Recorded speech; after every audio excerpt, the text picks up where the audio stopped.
You finish your work, but your brain doesn't stop. You sit down to relax, and within 30 seconds, you're mentally solving a problem that doesn't exist yet. You try to watch a show and realize you haven't absorbed a single word because you were planning tomorrow, analyzing yesterday, and redesigning a conversation from 3 weeks ago. And now you're lying in bed at 2 a.m., exhausted but wired, your mind moving at full speed through absolutely nothing important. You know you need to rest. You can feel your body begging for it, but the moment you try to do nothing, your brain treats it like a threat. You reach for your phone, open 17 tabs, start 3 projects you'll never finish. You convince yourself you're being productive, but really you're just running from the one thing your system needs most: actual stillness. When did rest become harder than work? If your brain is so smart, why can't it figure out how to turn off? You think you're restless. You think you lack discipline. You think everyone else has some off switch you're missing. But what if your brain isn't broken? What if it's been trained by years of reward, stimulation, and survival to treat rest as dangerous? And what if, right now, the very thing that makes you good at thinking is exactly what's making it impossible to stop? If you could see what happens in your brain the moment you try to relax, would you still blame yourself for not being able to? The truth is, this isn't about willpower. Your brain has been shaped by every moment of intellectual reward you've ever experienced, every problem solved, every insight gained, every deadline met. They've all taught your system that thinking equals safety and stillness equals risk. And now, your brain is stuck in a pattern it was never designed to maintain forever. But here's what you need to know, and what changes once you understand it. Your brain's reward system was built for a world that doesn't exist anymore, but it can also be gently retrained to find safety in stillness instead of only in stimulation. And today, that's exactly what we're going to do, step by step, starting with just one conscious breath. We're going to look at 5 surprising patterns that show up when your brain won't rest. The constant mental movement, the guilt around doing nothing, the physical restlessness even when you're exhausted, the need to optimize every moment, and the feeling that you're only valuable when you're producing. You'll see exactly how this plays out in your daily life and why it feels so impossible to escape. Then we'll understand what's actually happening, the neurological mechanisms, the dopamine dynamics, and why your brain interprets rest as something dangerous instead of restorative. And finally, I'll walk you through 7 research-backed practices that don't require you to suddenly become a different person. These are designed for brains that are wired to go. Practices that work with your system instead of against it, starting with techniques you can try in the next 10 minutes. By the end, you'll understand why stillness feels threatening. You'll know how to signal safety to your nervous system, and you'll have concrete ways to rest that actually feel restful instead of like another thing you're failing at.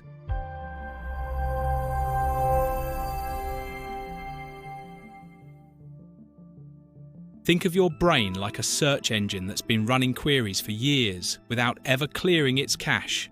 Every tab is still open. Every process is still active. The system is technically functional, but it's burning through resources just to stay responsive. And nobody ever taught it that closing tabs isn't the same as losing information. It's how you make space for what actually matters. But how do we know this isn't just philosophy? Back in the early 2000s, researchers started looking at what happens in the brains of people who can't seem to turn off their thinking. And what they discovered changed everything we thought we knew about rest. Neuroscientist Dr. Amy Arnston at Yale has spent decades studying the prefrontal cortex, the part of your brain responsible for complex thinking, planning, and problem solving. What she discovered is that this region is incredibly sensitive to stress chemicals. Even mild chronic arousal keeps it activated. Your thinking brain doesn't have a natural off switch when it's been conditioned to stay vigilant. It treats sustained activation as the baseline, not the exception. Then researchers at the University of California, led by Dr. Kent Berridge, uncovered something fascinating about dopamine. For years, we thought dopamine was the pleasure chemical, but Berridge's work showed that dopamine is actually about wanting, not liking. It's the chemical of anticipation, pursuit, seeking. And here's what matters. The more your brain gets rewarded for intellectual stimulation, the more it craves the next hit of novelty or problem solving. Your brain isn't enjoying the thinking, it's addicted to the chase. More recently, neuroscientist Dr. Marcus Rachel at Washington University identified what's called the default mode network, the parts of your brain that activate when you're supposedly doing nothing. But here's the catch. In people whose brains are chronically overstimulated, this network doesn't function like it should. Instead of using rest to consolidate memories and process emotions, it just keeps generating more mental activity. Your brain literally forgot how to rest properly because it's been in task mode for so long. What this research tells us is profound. Your inability to rest isn't a character flaw. It's a predictable outcome of a brain that's been trained to associate constant mental activity with safety and reward. The system is working exactly as it was shaped to work. It's just working against what you actually need. Your brain learned to survive by staying alert. It learned to get rewarded by staying engaged. And now it's trapped in a pattern where the only signal it trusts is more. This is what you've been experiencing. You can see this in your own life every single day. You sit down after a long day and your brain immediately starts generating tasks. Not important tasks, just tasks. You remember, you need to schedule that appointment. You should probably reorganize that drawer. Did you respond to that message from last week? And now you're up, moving, doing something, anything, because sitting still feels physically uncomfortable. This is your brain's reward system at work. You've spent years getting dopamine hits from completion, from solving problems, from checking things off. And now your brain treats rest the same way it treats boredom, as a signal that you should be seeking the next source of stimulation. Stillness registers as emptiness, and emptiness feels dangerous. Then there's the guilt. You finally carve out time to do nothing, and within minutes you feel like you're wasting your potential. You could be learning something. You could be improving something. There are people working harder than you right now. People accomplishing more with less time. And now, rest doesn't feel like recovery. It feels like falling behind. This is cognitive conditioning at its finest. If your value has always been tied to your output, then non-productivity feels like non-existence. Your brain has learned that thinking equals worthiness and stillness equals irrelevance. So every moment of rest comes with a side of shame. But here's the pattern most people never notice: the physical restlessness that shows up even when you're exhausted. Your body is screaming for rest. You can feel the fatigue in your muscles, the heaviness in your limbs. But your mind keeps you moving. You pace while you talk on the phone. You scroll while you watch TV. You can't just sit without also doing something with your hands. And now you realize you haven't been fully present for anything in months. This is what happens when your nervous system gets stuck in chronic activation. According to research by Dr. Stephen Porges at Indiana University on the polyvagal system, your body needs signals of safety to access rest states. But if your brain has learned that vigilance equals survival, it never sends those signals. You're tired, but your system won't let you rest because it's still scanning for the next thing that needs your attention. And then there's the optimization trap. You can't even rest without making it productive. You turn relaxation into a project. You research the perfect meditation technique, buy the best sleep supplements, schedule your downtime like it's a business meeting. And now rest has become another thing you're trying to perfect, another metric you're trying to optimize. Which means it's not rest anymore, it's just another form of performance. Dr. Anna Lemke at Stanford, who studies addiction and dopamine, found that we've become conditioned to treat every moment as an opportunity for optimization. We can't let time just pass. We can't let ourselves just be. Every moment has to serve a purpose, has to move us forward, has to count towards something. And the cost? We've forgotten what it feels like to exist without an agenda. Your brain isn't trying to torture you, it's trying to protect you the only way it knows how. This isn't your fault. This is the result of a brain that learned early that thinking saved you from boredom, from feeling overlooked, from not being enough. And now it can't tell the difference between productive thought and compulsive mental movement. But why does this work this way? Why does a brain that's so good at complexity struggle so much with simplicity? The answer is both evolutionary and neurological, and understanding it is what makes change possible. Your brain's relationship with rest was never designed for the world you're living in now. Let's start with evolution. Your brain evolved in an environment where rest meant vulnerability. Predators don't attack when you're alert and moving. They wait for you to let your guard down. So your ancestors' brains developed a bias toward vigilance. The ones who relaxed too easily didn't survive long enough to pass on their genes. You inherited a brain that treats sustained rest as risky, especially if you've spent your life learning that thinking is what keeps you safe. But here's where it gets interesting. Your brain is also wired for novelty seeking. Dopamine, the neurotransmitter that drives motivation, spikes not when you achieve something, but when you anticipate achieving something. Every time you learn something new, solve a problem, or complete a mental task, you get a small dopamine release. And your brain remembers that pattern.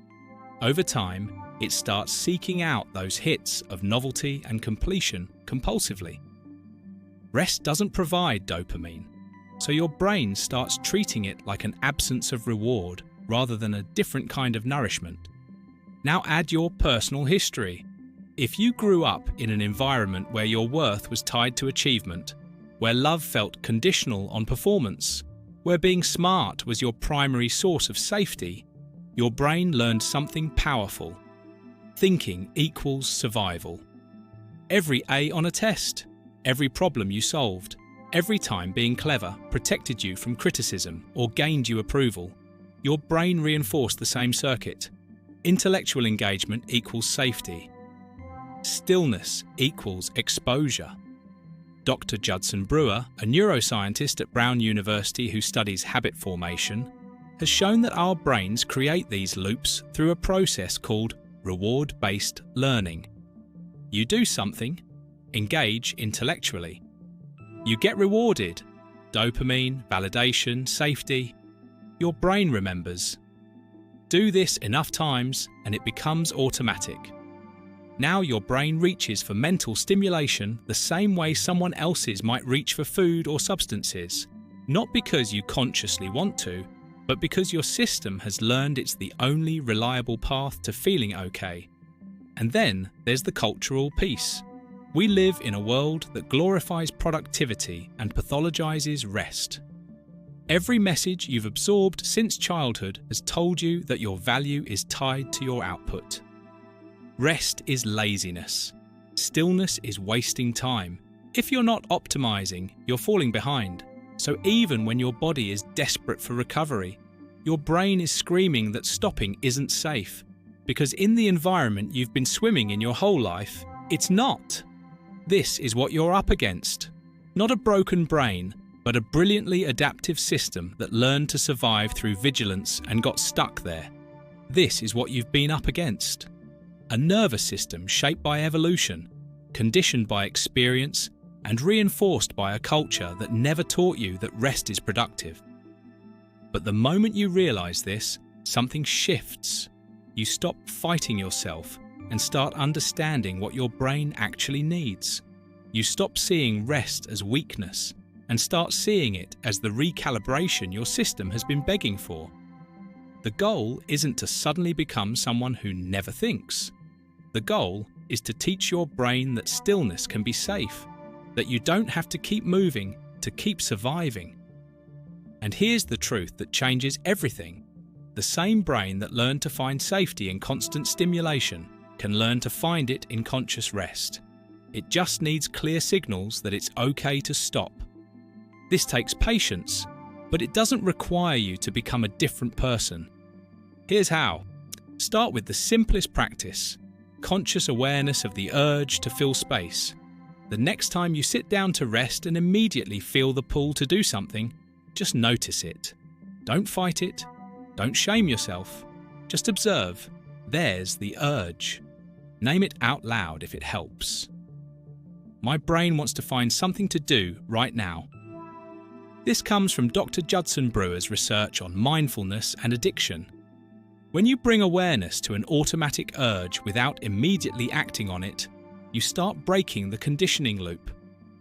You're not trying to make the urge go away. You're just creating a small space between impulse and action. That space is where change begins. The urge will still come, but it won't control you the same way.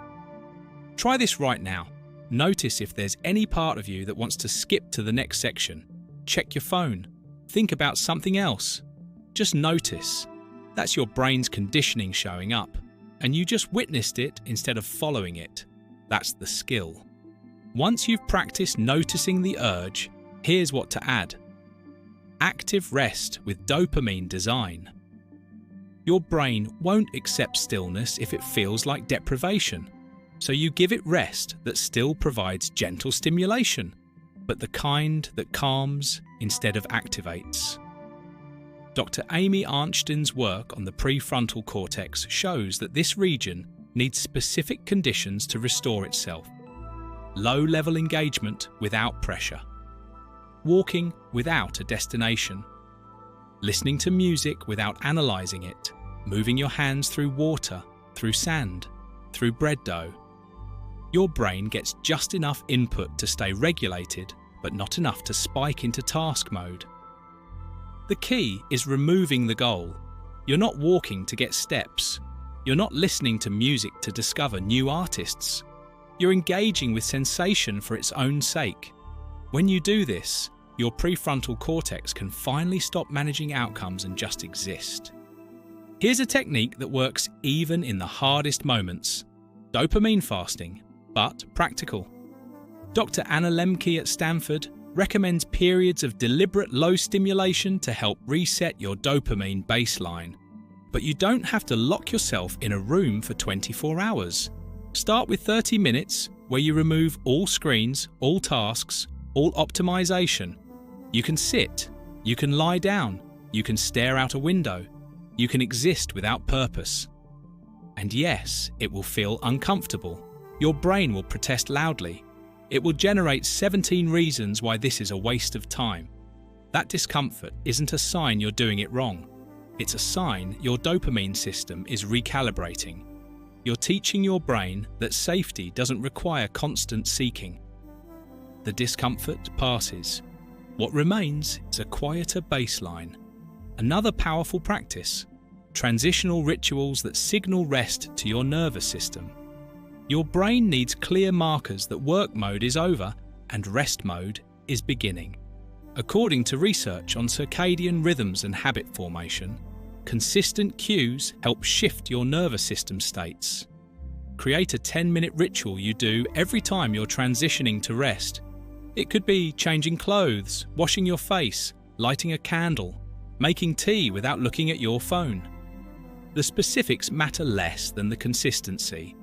You're building a Pavlovian signal. When I do these things, rest is safe. Over time, your brain will start shifting into rest mode automatically when it recognizes the ritual. You're not forcing relaxation, you're creating the conditions for it to emerge. Here's what to do when guilt shows up around resting. Linguistic reframing based on reality. When your brain says you're wasting time, you respond with, "I'm restoring capacity." When it says you should be doing something productive, you say, "Rest is productive. It's what lets me think clearly tomorrow." When it says everyone else is working harder, you respond with, Everyone else is also burning out, and that's not the standard I'm measuring against. Dr. Ethan Cross at the University of Michigan has studied self-talk extensively and found that how we frame our internal experience literally changes how our brain processes it. You're not trying to convince yourself rest is okay. You're stating factual reality. Your brain performs better with recovery. That's not opinion, that's biology. When guilt appears, you meet it with truth, not shame. Another strategy: body-based rest practices that bypass the thinking mind entirely. Your brain might not accept the concept of rest, but your body knows what it needs. Progressive muscle relaxation, where you systematically tense and release each muscle group, gives your nervous system direct feedback that it's safe to let go. Research by Dr. Edmund Jacobson showed that you can't be mentally anxious and physically relaxed at the same time. When you manually create relaxation in your body, your mind eventually follows. Start with your feet.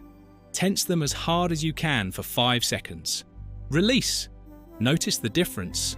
Move up to your calves, your thighs, your core. By the time you reach your jaw and forehead, your thinking mind has quieted because your body sent the all-clear signal. Here's one more practice that creates sustainable change: scheduled mental wandering time. Your default mode network, that part of your brain that's supposed to activate during rest, needs permission to do its job. Dr. Marcus Rachel's research shows that this network is essential for creativity, emotional processing, and memory consolidation. But it can't function if you're constantly in task mode.